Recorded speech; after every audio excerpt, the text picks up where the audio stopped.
follow your passion first. When I retired from the game, I sat there asking kind of all the wrong questions.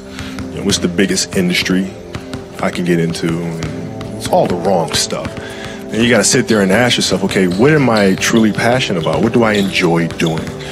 And when you feel that way, honestly, I mean, you feel like you have never worked a day in your life. It's the most fun thing in the world. You get up in the morning excited about what you're doing. And you got to be really honest with yourself about it. If you wake up in the morning and you're dreading going to work, dude, do something else. Right. Do something else. And those are hard decisions to make. But when you make those decisions, it's a very liberating experience. And you find out that the rewards will come. I think the best way to prove your value is to work, is to learn, is to absorb, to be a sponge. But you always want to outwork your potential. And as hard as you believe you can work harder than that. And that's what I tried to do when I first came in the league. But basketball is such a direct competition sport. And me coming in at 17, I hated when my teammates would say, I get hit with an elbow. Right? Shaq would hit me with an elbow in practice. And Nick Van Exel would come up and say, "Are you okay?" I'm like, "What? Are you okay? What the hell's wrong with you?" So I always had that extra chip on my shoulder. So every day in practice for me was really trying to annihilate everybody that I was playing against. Because I wanted to prove you don't need to babysit me. I'm fine, And so it's always that competitive nature, the work ethic, and curiosity. Because I asked a lot of questions. When playing with BRYANT Scott, I asked him a lot of questions. Eddie Jones, who was great at chasing guards off the screens, and I didn't understand how to do that. I would sit with him before practice, after practice.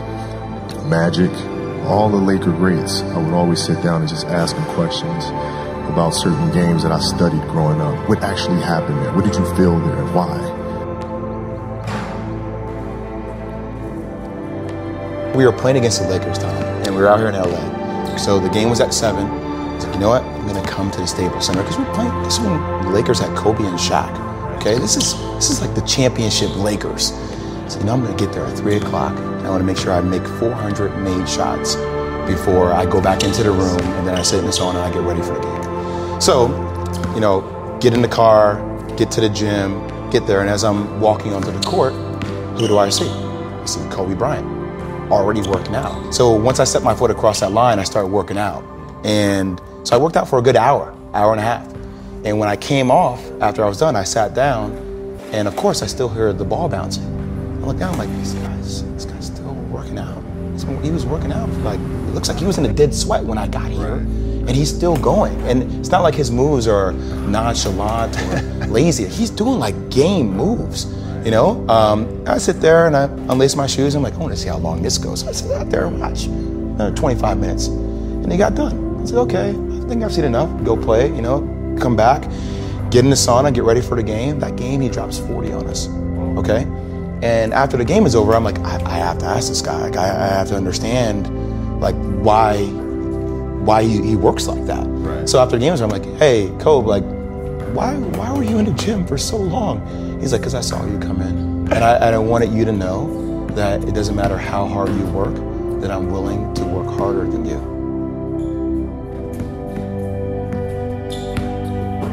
If your job is to try to be the best basketball player you can be, right?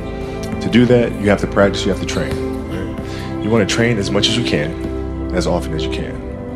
So if you get up at 10 in the morning, train at 11, right? 12, say 12, train at 12, train for 2 hours, 12 to 2. You have to let your body recover. So you eat, recover, whatever. You get back out, you train, start training again at 6. Train from 6 to 8, right? And now you go home, you shower, you eat dinner, you go to bed, you wake up, you do it again, right? Those are 2 sessions.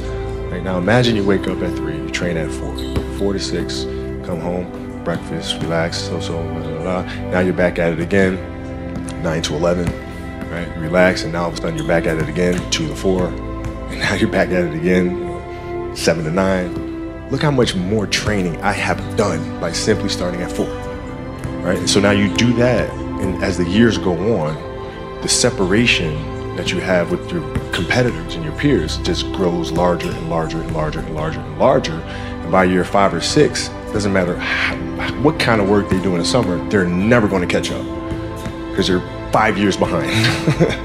Right? So it makes sense to get up and start your day early because you can get more work in.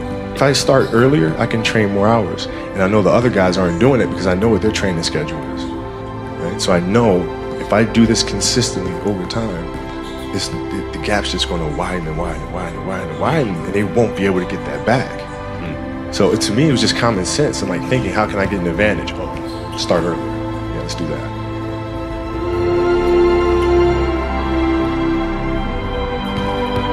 How do you develop that, or where do you learn that from? Well, I think it's just it's just a matter of what's important to you. What's important to you for whatever reason. I felt like I didn't feel good about myself if I wasn't doing everything I could to be the best version of myself. If I felt like I left anything on the table, it would eat away at me. I wouldn't be able to look myself in the mirror. And so the reason why I can retire now and be completely comfortable about it, because I know that I've done everything I could to be the best basketball player I could be.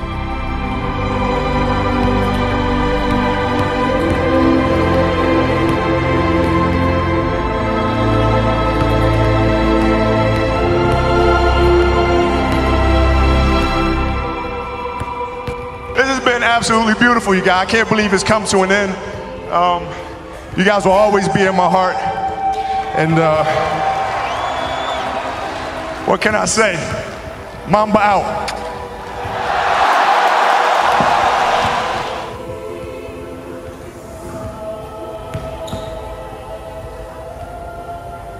Beating on your craft.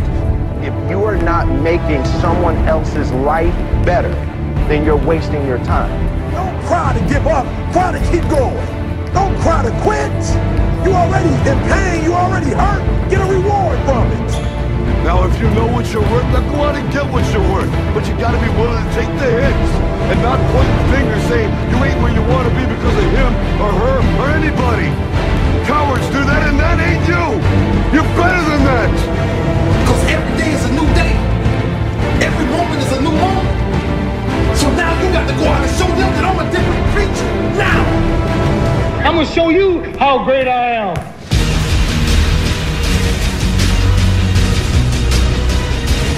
In the 17th chapter of St. Luke it is written, the kingdom of God is within man, not one man nor a group of men, but in all men, in you.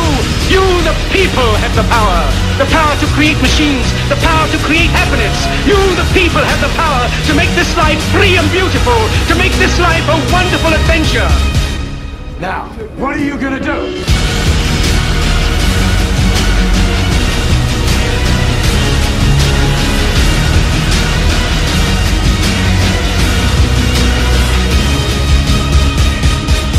Because limits, like fears, are often just an illusion.